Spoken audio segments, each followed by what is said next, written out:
2020년 8월 경남 함안에서 150여 명의 사람들이 누군가를 샅샅이 찾고 있었습니다. 그분은 다름 아닌 그 마을에 사는 79세 치매 할아버지였습니다.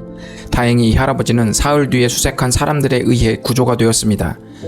3일간 할아버지는 야산에서 풀을 뜯어먹으며 허기를 달랬고 폐가를 자신의 거처로 삼았습니다. 할아버지는 외출 후에 자신이 어디서 왔는지를 잃어버렸습니다.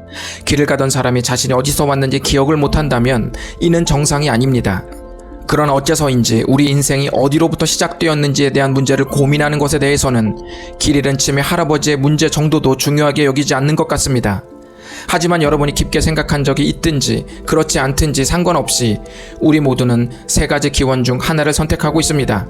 첫째는 우주를 하나님께서 만드셨다. 둘째는 우주가 우연히 생겨났다. 셋째는 우주는 원래부터 있었다. 이 세 가지는 모두 이성적으로는 받아들이기 어렵습니다. 보이지도 않는 신이 우주를 만들었다는 주장이나 우주가 아무 근거도 없이 갑자기 생겨났다는 말이나 애초부터 원래 있었다는 주장은 모두 이성적인 수준에서는 받아들일 수 없는 말입니다. 하지만 우주와 우리는 이 셋 중 하나의 이유로 생겨났습니다. 이에 대해 현대 과학계가 우주를 연구한 결론 두 가지를 말씀드리겠습니다. 첫 번째 현대 과학계의 결론은 우주의 시작이 있다는 것입니다. 여러분 혹시 빅뱅이란 말을 들어보신 적이 있으실 것입니다. 빅뱅은 우주 대폭발 이론이라고도 말합니다.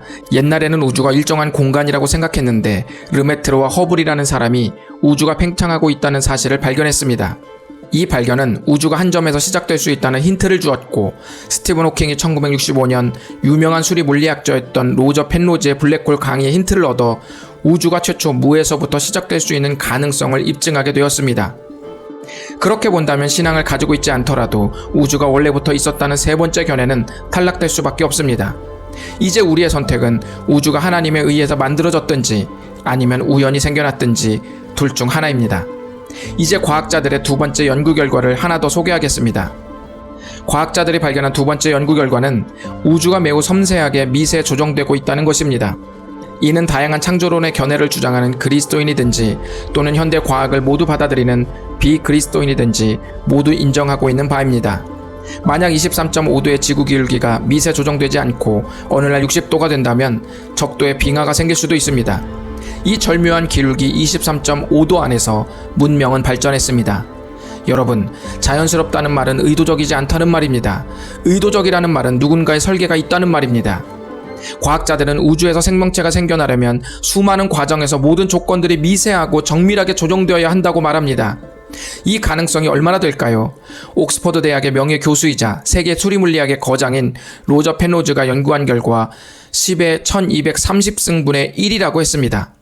이 가능성은 자연계에서 확률 제로와 같습니다. 이 영상을 보는 분들 중에 나의 존재의 시작을 우연히 또는 갑자기 생겨났다고 생각하는 분들은 확률 제로의 수식을 믿는 분입니다. 그럼 성경은 우리의 시작 그리고 온 세상의 시작을 어떻게 말씀하고 있을까요? 창세기 1장 1절은 다음과 같이 말합니다. 태초에 하나님이 천지를 창조하시니라. 물론 창세기 1장을 보는 다양한 창조의 견해가 있지만 확실한 것은 하나님께서 세상을 만드셨다는 사실입니다. 저는 지금 우리가 우리의 존재의 시작을 고민할 때 하나님을 믿는 것이 자연스럽다고 말하는 것이 아닙니다. 하나님을 인정하는 삶이 비상식적이거나 황당한 신념을 맹신하는 것이 아니라 충분히 신뢰할 수 있는 사실에 근거한 것임을 말씀드리고 싶습니다. 여러분은 어떤 믿음을 가지시겠습니까? 10의 1230승분의 1을 믿으시겠습니까? 아니면 세밀하게 그리고 정교하게 유지되고 조율되며 조정되고 있는 우주와 생명의 존재를 창조하신 하나님을 믿으시겠습니까? 1990년대 초에 시작된 게놈 프로젝트의 총책임자였던 프랜시스 콜린스 박사는 27살 의대생 인턴 생활을 할 때까지 무신론자로 살아왔습니다. 그러다가 환자들이 신앙의 힘으로 궁극적인 평화를 얻는 광경을 계속 목격하면서 깊은 고민을 했고 이 고민은 마침내 26년 동안 회피한 질문, 즉 신이 실제로 존재하는가라는 질문 앞으로 그를 인도했습니다. 콜린스는 생각합니다. 지금까지 어떤 결정을 내릴 땐 항상 관련 자료를 자세히 검토했는데 유독 한 가지 문제, 즉 신의 존재를 결정함에 있어서는 왜 그 과정을 빼먹었을까? 이후로 이 문제는 절박한 문제로 바뀌었고 동네 감리교 목사님이 권한 C.S. 루이스의 순전한 기독교를 읽으며 고뇌에 잠긴 끝에 마침내 신의 존재를 인정하게 되었습니다.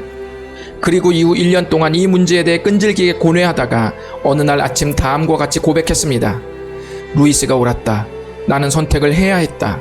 내가 신이라는 존재를 믿기로 결정한 이래로 꼬박 한 해가 흘렀고 이제는 설명하라는 부름이 들렸다. 화창한 어느 가을날 미시시피 강 서쪽을 처음 여행하면서 캐스케이드 산맥을 걸어가던 중 신의 피조물이 보여주는 장엄함과 아름다움에 나는 감히 저항하지 못했다. 산 모퉁이를 돌자 높이가 수백 미터에 이르는 얼음으로 변한 아름다운 폭포가 돌연 시야에 들어왔고 그 순간 나는 그간의 방황이 끝났음을 직감했다. 다음날 아침 해가 떠오를 순간 나는 이슬 맺힌 잔디에 무릎을 꿇고 예수 그리스도께 항복했다.